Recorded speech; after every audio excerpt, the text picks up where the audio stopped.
మన ప్రభువైన యేసుక్రీస్తు నామంలో మీ అందరికి వందనాలు. దేవుడికి స్తోత్రాలు.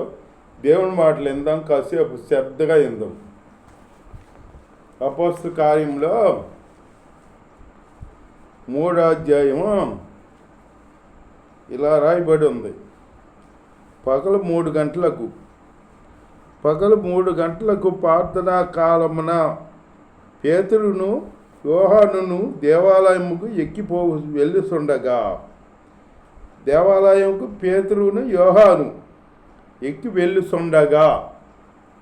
వెళ్ళుచుండగా పుట్టినది మొదలుకొని కుంటివాడైన ఒక మనుషుడు మోసుకొని వాడు దేవాలయములోనికి వెళ్ళువారిని భిక్షమడుగుటకు కొందరు ప్రతి దినము వానిని శృంగారముని దేవాలయపు ద్వారము నొద్ద ఉంచుచూ వచ్చిరి. శృంగారం అని దేవాలయముకు దగ్గర ఆ దేవాలయానికి వచ్చే వాళ్ళని భిక్షమడుకుంటాకి ఈ కుంటి వాళ్ళని తీసుకొచ్చేవాళ్ళు అంట. నలుగురు తీసుకొచ్చి అక్కడ కూర్చోబెట్టేవాళ్ళు. ఈ కుంటివాడు వాళ్ళని అడుక్కునేవాడు మాట. వాళ్ళని అడుగుతావాడు, అందరిని అడిగేవాళ్ళు మాట. దేవుని స్తోత్రం, హల్లెలూయా. పేతురు యోహానును దేవాలయములో ప్రవేశింపబోయినప్పుడు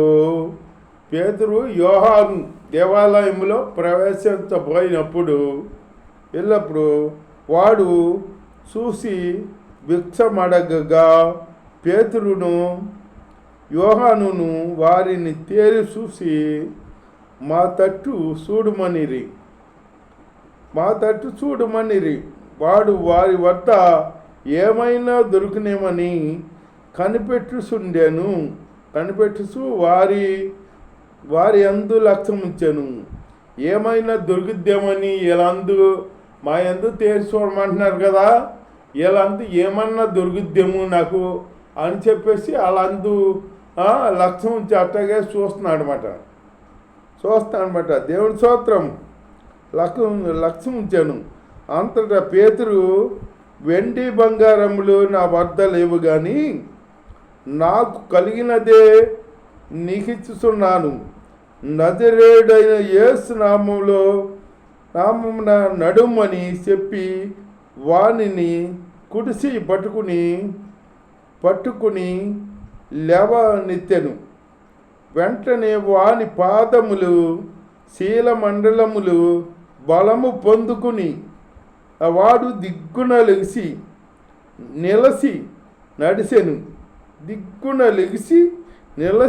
నడిచాడమాట.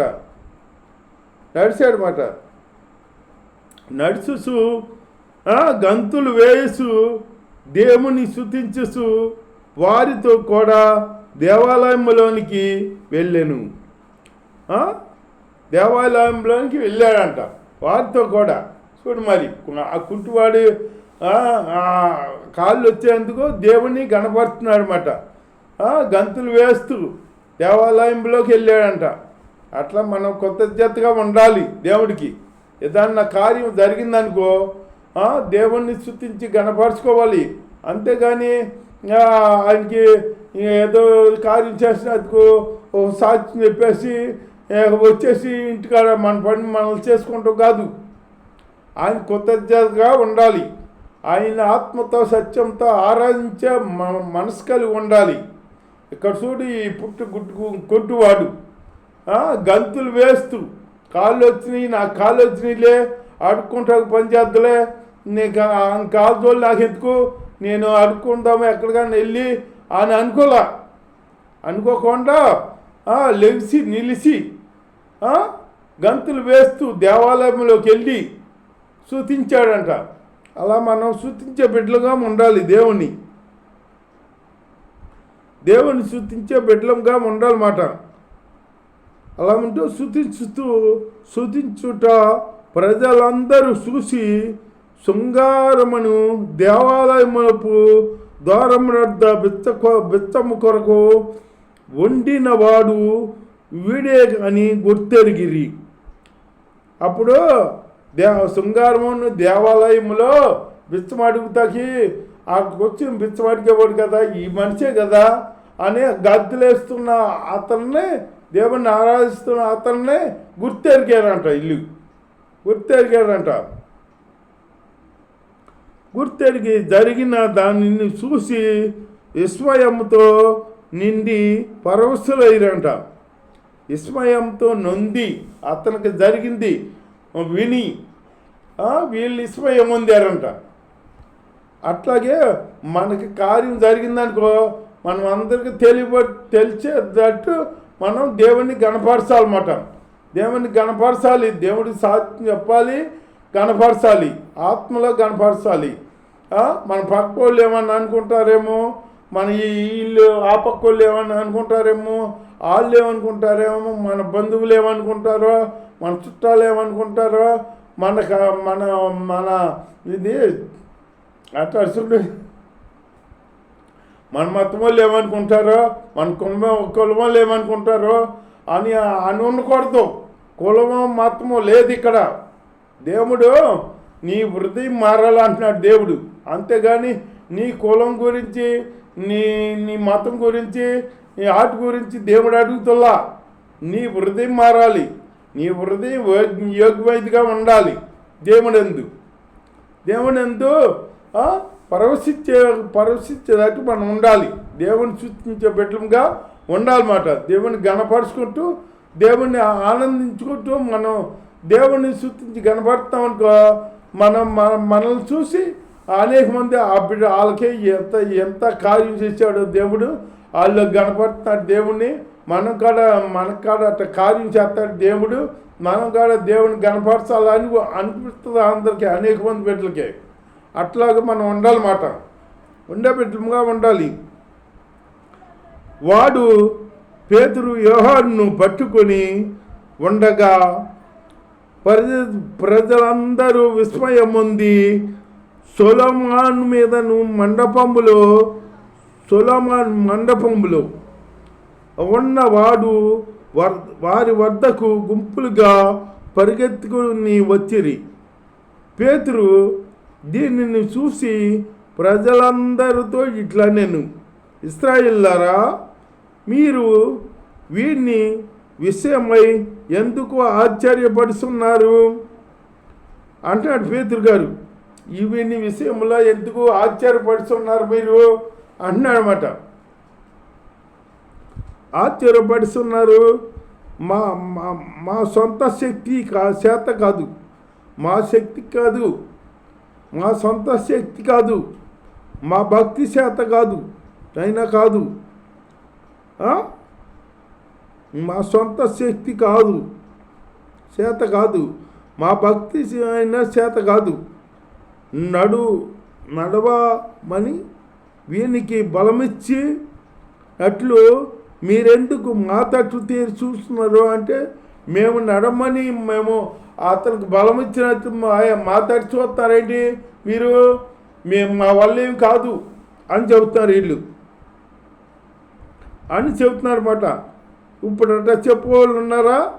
ఇప్పుడు మనల్ని పొగుడుతున్నారంటే, అబ్బా మీ వల్ల ఈ కార్యం జరిగిందంటే, అప్పుడు నన్నే పొగుడుతున్నాగా, ఇంకా పొగడు నన్ను ఇచ్చుకుంటావు. పొగిడి ఆ పొగిడింపు ఎక్కడికి వెళ్తుంది? అది మొలక సెట్ ఎక్కినట్టే, అక్కడి నుంచి డబ్బాలు పడతావు. అప్పుడు నిన్ను కాపాడే వాళ్ళు ఎవరు పొగిడించుకోకూడదు. ఎవరినన్నా పొగుడుతున్నాడంటే వాళ్ళు నీ పతనం కోరుకున్నట్టే, నీ సాగు కోరుకున్నట్టే. నువ్వు అట్లా ఆలోచించాలన్నమాట.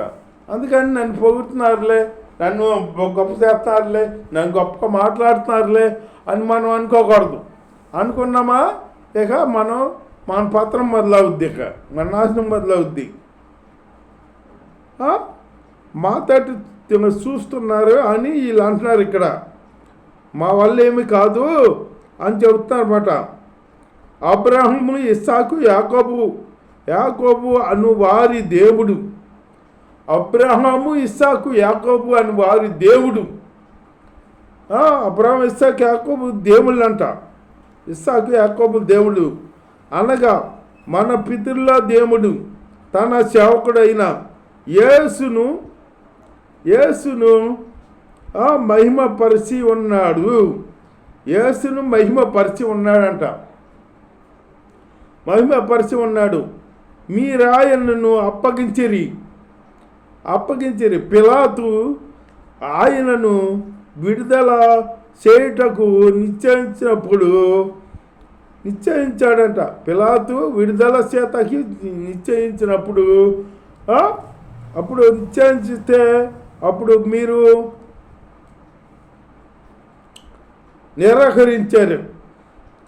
నిరాకరించి మీరు పరిశుద్ధుడు నీతిమంతుడునైన వానిని నిరాకరించి నరహంతకుడైన మనుషుని మీకు అనుగ్రహించమని అడిగి నరహంతకుడు అంటే బర్బాని అనుగ్రహించమని మాకు విడుదల చేయమన్నారు కదా వాళ్ళు ఇశ్రాయేలు పెద్దలు. యేసుని చిలువేయండి బర్బాని మాకు విడుదల చేయండి అన్నారన్నమాట. పిలాతు నిరాకరించిరి. హల్లెలూయా, దేవుని స్తోత్రం. మనుషుని మీకు అనుగ్రహించమని అడిగితిరి. మీరు జీవాధిపతిని చంపిరి గాని దేవుడు ఆయనను మృతుల్లో నుండి లేపాను. జీవాధిపతిని మీరు చంపారని చెబుతున్నాడు అన్నమాట. చంపారు కానీ దేవుడు ఆయన్ని మృతుల్లో నుంచి లేపాడు అని చెబుతున్నారు ఇక్కడ. దేవుడు దేవుని స్తోత్రం. హల్లెలూయా. లేపాను. అందుకు మేము సాక్షులము అంటున్నారన్నమాట. సాక్షులము ఆయన నామమందలి విశ్వాసము మూలముగా ఆయన నామమ్మే మీరు చూసి పెరిగి ఉన్న వీరిని బలపరిచెను. ఆయన నామే బలపరిచెను. దేవుని స్తోత్రం. హల్లెలూయా. ఆయన వలన కలిగిన విశ్వాసమే మీ అందరి ఎడల వీనికి ఈ పూర్ణ స్పష్టత కలగజేశాను. కలగజేసిందంట ఆయనకి. ఈ సహోదరులారా, మీరును మీ అధికారులను తెలియక చేసిరని నాకు తెలియను. అయితే దేవుడు తన క్రీస్తు శ్రమపడునని సమస్త ప్రవర్తనల నోట ముందుగా ప్రవశించిన విషయం ముందుగా ప్రవశించాడంట. ప్రవర్తలందరూ ముందుగా ప్రవశించారంట ఇలా జరుగుద్దని. దేవుని స్తోత్రం. హల్లెలూయా. ముందుగా ప్రవశించారన్నమాట. దేవుడు ఇలా వస్తాడు, మన పాపాల కొరకు సిలువలో బలియమవుతాడు. ఆయన యవ్వన కాలంలో యవ్వన రక్తం చిందించి మనల్ని రక్షిస్తాడు అని దేవుడి కొరకు ప్రవచనాలు చెప్పారు. ఆ ప్రవచనం ప్రకారం యేసయ్య వచ్చాడు. అంతేగాని యేసయ్య చేతకాక సరిపోలా. సిలువలో ఇద్దరు దొంగలు ఉన్నారంట. ఆ మొదటి దొంగ ఏమన్నాడంట, నువ్వు దేవుడికి కుమారుడు అయితే నువ్వు రక్షించుకొని మమ్మల్ని రక్షించవచ్చు అన్నాడంట. ఆ రెండో దొంగ అన్నాడంట, నువ్వు తప్పు చేసావు, మనకి శిక్ష న్యాయమే, ఆయనకి ఏ తప్పు చేయలే, ఆయనకి శిక్ష అన్యాయం. నువ్వు శిక్షలో ఉండి ఇంకా నువ్వు బుద్ధి తెచ్చుకోవా, నువ్వు ఇంకా మూర్ఖత్వంగా మాట్లాడతావా అని చెప్పి అప్పుడు యేసు ప్రభు అన్నాడంట, దైవ కుమారుడు అని తెలుసుకున్నాడు అతను. తెలుసుకుని యేసు నీ రాజ్యంతో నీవు వచ్చేటప్పుడు నన్ను జ్ఞాపకం చేసుకోమన్నాడంట. జ్ఞాపకం చేసుకోమంటే అప్పుడు యేసు ప్రభు అన్నాడంట, నీవు నేడు నాతో కూడా పరదేశంలో ఉంటావు అని చెప్పాడు యేసయ్య. ఒక మాటలో ఆయన రక్షణ పొందాడు. రెండో విధంగా అలాగే మనం మాట్లాడద్దు, మన దేవుని దూషించే బిడ్డలుగా ఉండకుండా దేవుడికి ఆశీర్వాదంగా మనం జీవించాలి. దేవుడి